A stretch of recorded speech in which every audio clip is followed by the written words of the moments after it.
dari sektor SDM akan membelanjakan kurang lebih sekitar 15 miliar US dollar. Ini adalah merupakan langkah sejarah baru kita membeli dalam jumlah yang besar. Baik, terima kasih Pak Seskap, yang saya hormati Pak Dubes dan Pak Simon, Bapak Ibu semua yang ada di ruangan ini, teman-teman media baik yang ada di DC maupun yang ada di tanah air. Assalamualaikum warahmatullahi wabarakatuh. Atas apa yang disampaikan oleh Pak Seskap untuk menindaklanjuti tentang poin-poin kesepakatan yang telah ditandatangani oleh Bapak Presiden Prabowo dan Bapak Presiden Amerika Pak Trump terkait dengan perjanjian dagang kita, izinkan saya untuk menyampaikan beberapa hal penting terkait dengan isi dan substansi dan langkah-langkah strategis. Secara kebetulan kemarin sudah dijelaskan oleh Menko, dan sekarang kami akan menjelaskan secara teknis pada tataran implementasi. Bapak Ibu semua, kita tahu bersama bahwa dalam perjanjian tersebut telah dimuat secara jelas bahwa untuk memberikan keseimbangan neraca perdagangan kita, maka kita dari sektor SDM akan membelanjakan kurang lebih sekitar 15 miliar US dollar. Dari 15 miliar US dollar ini terdiri dari membeli BBM jadi, kemudian LPG dan crude. Sudah barang tentu ini adalah merupakan langkah sejarah baru kita membeli dalam jumlah yang besar. Dan nanti akan dijelaskan oleh Dirut Pertamina tentang teknis implementasinya. Bapak Ibu semua, 15 miliar US dollar yang kita alokasikan untuk membeli BBM di Amerika Serikat bukan berarti kita menambah volume impor. Namun kita menggeser sebagian volume impor kita dari beberapa negara. Di antaranya negara dari Asia Tenggara, Middle East, maupun di beberapa negara di Afrika. Secara keseluruhan, neraca komoditas daripada pembelian BBM kita dari luar negeri itu sama. Cuma kemudian kita geser. Dalam prakteknya nanti, pembelian ini sudah tentu akan memperhatikan mekanisme-mekanisme keekonomian yang saling menguntungkan. Baik menguntungkan kepada pihak Amerika Serikat dan badan usahanya, maupun dari pihak Indonesia. Kita tahu bahwa impor kita cukup besar di LPG, kurang lebih sekitar 7 juta ton per tahun. Dan salah satu yang selama ini sudah kita lakukan juga adalah sebagian kita ambil dari Amerika. Tapi volumenya kita akan naikkan.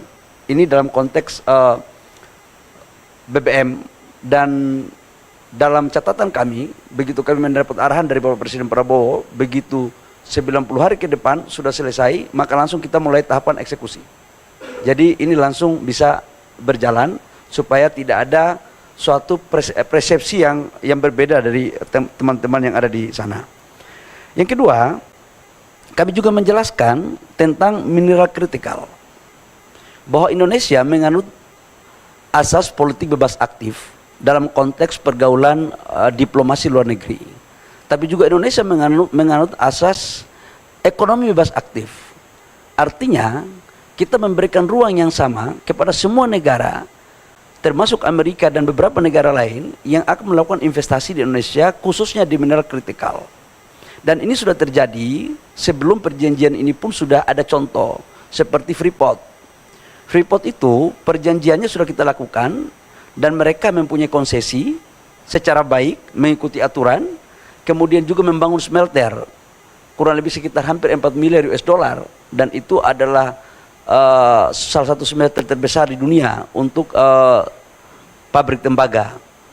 Nah, untuk mineral kritikal terkait dengan nikel, logam tanah jarang, dan mineral-mineral lainnya, kami telah bersepakat untuk memfasilitasi bagi pengusaha-pengusaha yang ada dari Amerika Serikat untuk melakukan investasi dengan tetap menghargai aturan-aturan yang berlaku dalam negara kita. Tapi kita juga akan memberikan prioritas untuk mendukung, memfasilitasi dalam rangka eksekusi, termasuk dalamnya ada investasinya. Jadi ini bisa bersama-sama. Jadi katakanlah mereka mau bangun smelter di Indonesia untuk nikel, kita akan dorong, kita akan kasih ruang yang sebesar-besarnya, sama juga dengan negara lain. Jadi jangan diartikan bahwa kita akan membuka ekspor barang mentah, enggak. Yang dimaksudkan di sini adalah mereka setelah melakukan pemurnian, kemudian hasilnya bisa diekspor. Biar clear nih, biar tidak ada salah interpretasi. Yang berikut, Bapak Ibu semua, saya juga menjelaskan bahwa dalam konteks perolehan terhadap wilayah-wilayah pertambangan yang ada, kami setelah ini kami akan menawarkan kepada mereka mana perusahaan-perusahaan yang ingin masuk dan kemudian kita fasilitasi. Dan saya sudah melakukan pemetaan terhadap lokasi-lokasi yang prospek, karena kita juga harus membangun, menjaga hubungan yang sudah sangat baik ini. Yang berikut saya juga menyampaikan terkait dengan perpanjangan Freeport. Bapak Ibu semua, kita tahu bahwa 2 tahun terakhir telah kita melakukan negosiasi komunikasi intens antara pemerintah Indonesia, Mind ID dan Freeport McMoran. Secara kebetulan puncak produksi Freeport itu puncak-puncaknya 2035. Kita tahu bahwa konsentrat Freeport sekarang memproduksi 1 tahun pada saat belum terjadi musibah itu mencapai 3,2 juta ton biji konsentrat daripada tembaga yang menghasilkan kurang lebih sekitar 900.000 lebih tembaga dan kurang lebih sekitar 50 sampai 60 ton emas. Dan produksi ini adalah merupakan hasil eksplorasi yang dilakukan pada tahun 2002-2003. Karena ini eksplorasinya di underground, itu membutuhkan waktu kurang lebih 1 tahun. Nah, oleh karena 2035 itu adalah puncaknya, maka kita berpandangan bahwa penting untuk kita mencari solusi dalam rangka eksistensi dan keberlanjutan daripada usaha di Timika di Papua. Maka hari ini komposisinya adalah saham kita dari 100% itu kita punya 51%. Perpanjangannya ini kita lakukan dengan maksud agar bisa dilakukan eksplorasi di awal dengan menambah 12% saham kepada negara, jadi dilakukan divestasi. 12% ini tanpa ada biaya apapun, khususnya untuk pengambil alihan 12%. Namun dalam proses untuk bagaimana meningkatkan eksplorasi, pasti di situ membutuhkan biaya, disitulah ditanggung renteng. Nah, dengan demikian maka pada tahun 2041 negara akan mendapatkan saham 51 tambah 12% berarti 63, di mana penambahan 12% saham ini juga akan berkontribusi, akan dibagi sebagian kepada pemerintah daerah Papua, penghasil tambang. Nah, dengan demikian maka penciptaan lapangan pekerjaan dapat bertambah, yang existing tetap bertahan, pendapatan negara juga bertambah, begitupun royalti PNBP dan pendapatan daerah.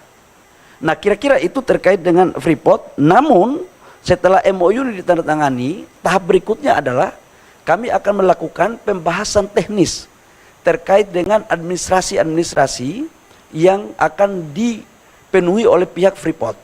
Sudah barang tentu dalam bernegosiasi, kami akan mengedepankan kepentingan negara lebih ke depan.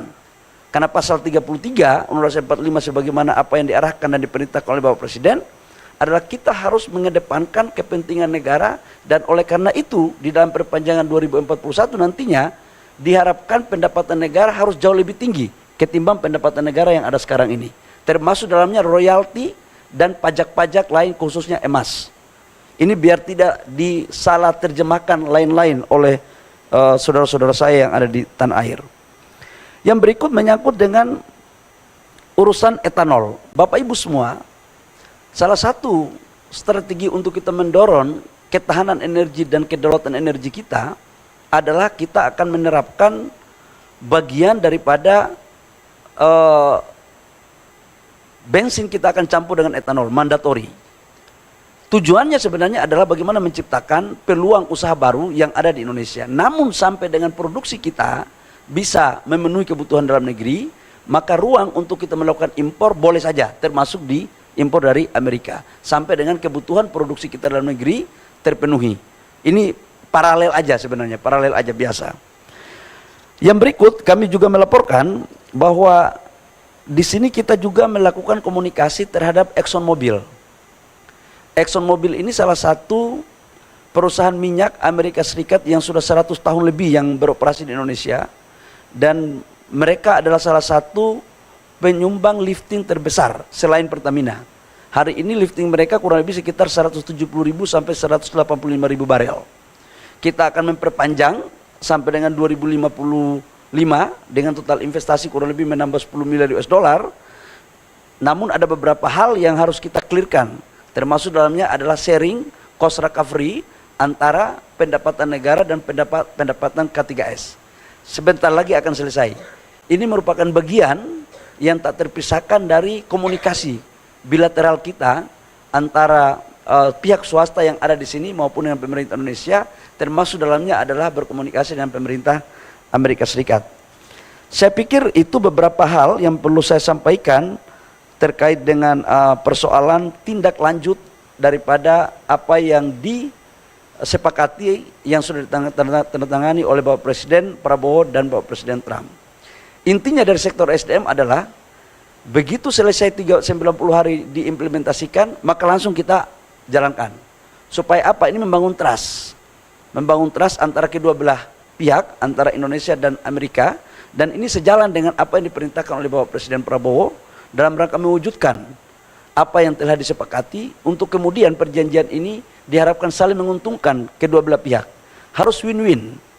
Perjanjian ini tidak boleh menguntungkan salah satu pihak saja, tapi harus semua pihak merasakan keuntungan daripada perjanjian ini.